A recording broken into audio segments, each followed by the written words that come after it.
Your tomato plant looks healthy, full of flowers, green, tall, growing exactly the way it should in June. And then the flowers fall off. Not all at once, just quietly, un à one, until the clusters are bare and there are no tomatoes forming behind them. Most gardeners blame the fertilizer, the weather, or a calcium deficiency. The real problem is that tomato plants need different feeding strategies at different growth stages.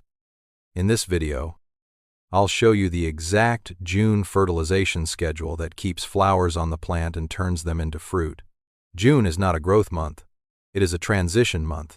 From the moment your tomato sets its first flower cluster, the plant is trying to shift modes. Vegetative to reproductive, leaves and stems to flowers and fruit. Most of us are still feeding it like it is May, still running a fertilization schedule built for growth, not for tomato flowering, sending it the signal to keep growing. And a plant receiving that signal does not hold on to flowers. It uses the energy to push out another foot of vine instead. Every input you give your tomato in June sends a signal, the wrong NPK balance, and the plant decides not to fruit. This month, that signal is everything. But before we go any further, go outside right now, or pause this video and walk out after this section. Find a flower that is fully open, petals out, yellow and bright. Gently press the petals between your fingers, full and slightly firm. Small solid structure inside. The ovule is viable. That flower can become a tomato. Hollow. Petals collapse. Nothing inside. Like pressing an empty paper bag. That flower will always drop. No fertilizer saves it. Not bone meal. Not kelp. Not anything. The ovule never developed. A hollow flower is a pollination failure.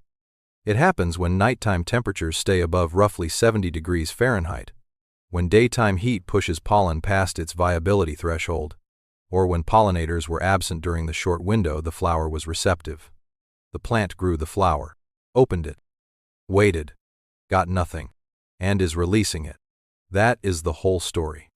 No tomato nutrition fix changes it. If most of your dropping flowers are hollow, the fertilizer schedule I am about to give you will not stop that drop. You have a heat or pollinator problem, and that is what is driving your blossom drop, not feeding. A 30 to 40% shade cloth over the plants between noon and 4 will protect pollen viability on hot afternoons. Morning watering keeps the root zone cooler and the microclimate around the flowers more stable. Now, if the flowers feel solid but are still dropping, that is a different problem entirely. That is what the rest of this video is about. Here is the diagnostic sequence I use when flower count drops. Hollow majority, heat and pollinator problem, not nutrition. Solid majority dropping. Check the stem base for early constriction, then soil moisture 2 to 3 inches down, then feeding. Almost always, solid flower drop traces to calcium delivery, which traces to inconsistent watering. The Royal Horticultural Society describes it this way. Before a flower drops, the separation layer at the stem base begins to constrict.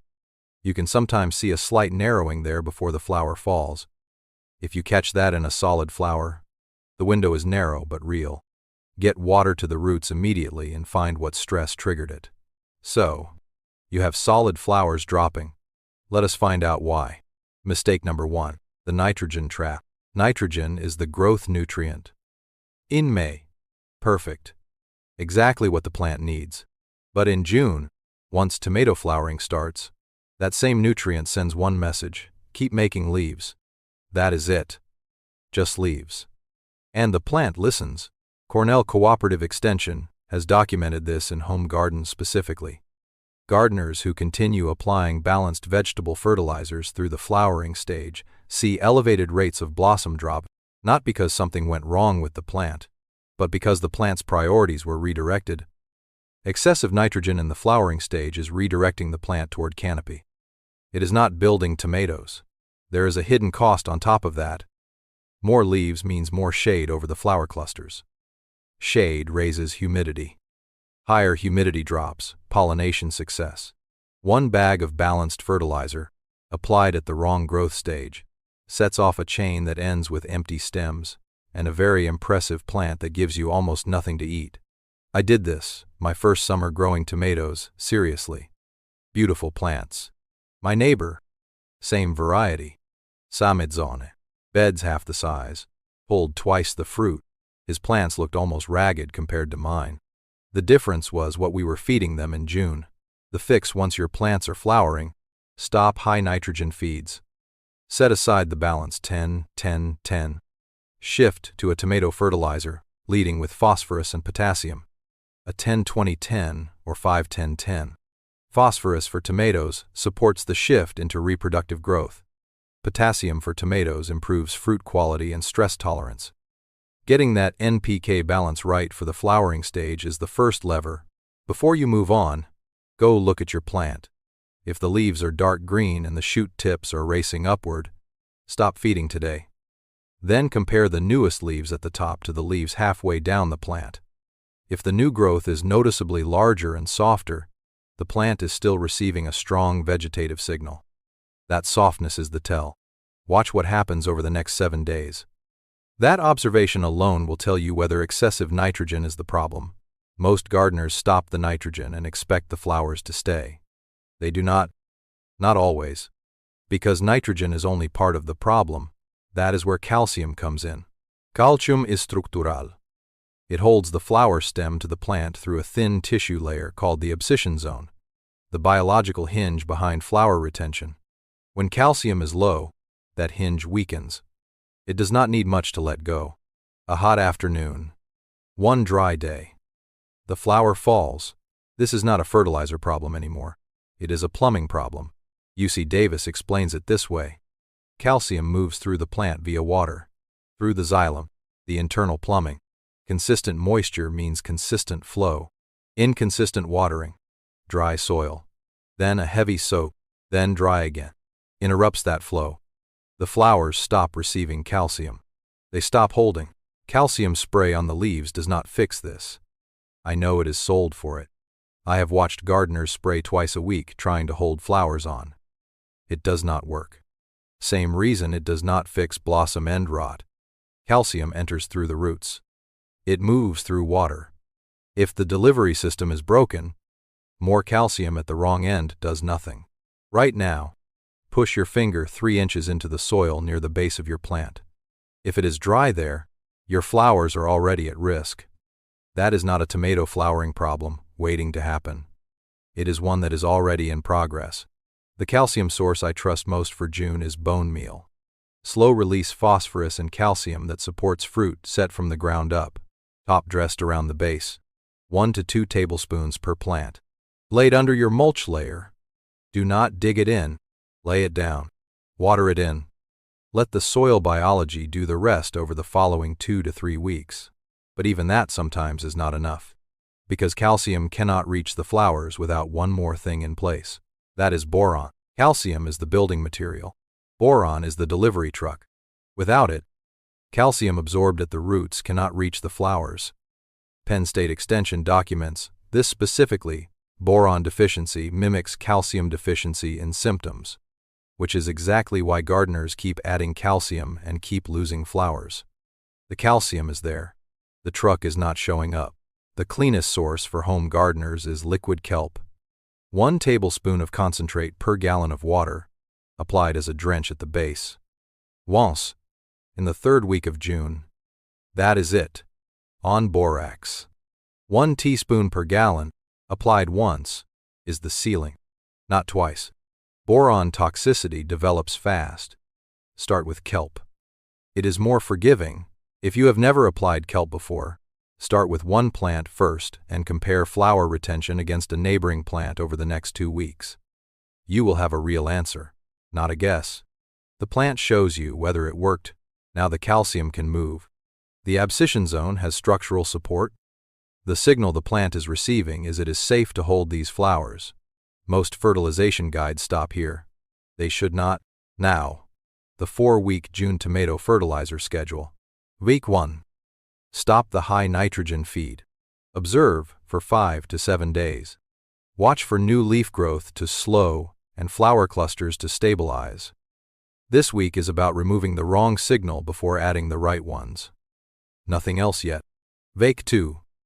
Top-dressed bone meal. 1 to 2 tablespoons per plant. Scattered in a ring at the base, covered by the mulch layer. Water in deeply after application. Do not dig it in. Week 3. Liquid kelp drench. 1 tablespoon of concentrate per gallon of water. 1 gallon per plant. At the base only. Once. Boron delivered. Calcium pathway opened. Week 4. Deep. Consistent watering every 3 to 5 days. Finger test before each session. Index finger into the soil 2 to 3 inches from the main stem. Second knuckle deep, roughly 3 to 4 inches. Cool and damp like a wrung-out cloth. Hold off. Dry or warm an inch down. Water now. Slowly. At the base, mulch 2 to 3 inches thick throughout. It holds soil temperature, slows evaporation, and keeps the moisture consistency that calcium transport depends on. Feed according to growth stage. Not a bit. The plant changed in June. The tomato fertilizing schedule has to change with it. Here is the part most gardeners overlook even when they get everything else right. Perfect fertilization fails in dry soil. The bone meal is there. The kelp is there. None of it is moving. Nutrients move through soil dissolved in water. A process called mass flow. When the top 2 inches dry out on a hot afternoon, that flow stops. The amendments are sitting right there. The feeder roots are not reaching them. Present but unavailable. Most flower loss blamed entirely on fertilizer is a fertilizer and watering problem together. Fix the fertilizer without fixing the watering, and you have done half the job. The signal is still incomplete. Water at the base. Morning. Deep enough to reach 6 to 8 inches down. Then let the mulch hold it between sessions. When you do that, the nutrients move. Calcium reaches the abscission zone. The hinge-holes. The flower stays. Walk out in 3 weeks and count again. If the number held or grew, something changed. Small green fruits where open flowers were. Clusters beginning to carry weight. Branches starting to bow slightly under early tomato fruit development. You did not add more. You shifted the NPK balance at the right growth stage, gave the plant the phosphorus and potassium it was asking for, and gave those inputs the water pathway they needed to move. The plant received a different signal. That is the whole guide to June tomato fertilization. In one idea, tomatoes do not need more feeding during the flowering stage. They need the right feeding. Get the NPK balance right. Get the tomato nutrition right, and flower retention follows. Blossom drop is not a mystery. It is a signal the plant is sending back. Every decision you make in June sends the plant a signal. Feed it right. Water it right. And the signal it receives is it is safe to fruit. That is when the flowers stay. That is when you stop asking why your tomato flowers, but no fruit follows, and start watching the clusters hold. Before you close this, 3 things. Right now, or as soon as you can get outside. Count the open flowers. Write the number down. Press 1 gently for hollow. Push your finger into the soil near the base. Then come back 7 days later and count again. Most gardeners never measure flower retention. They guess, but the plant is already keeping score. The number tells you whether what you changed is working, or whether something else still needs to shift.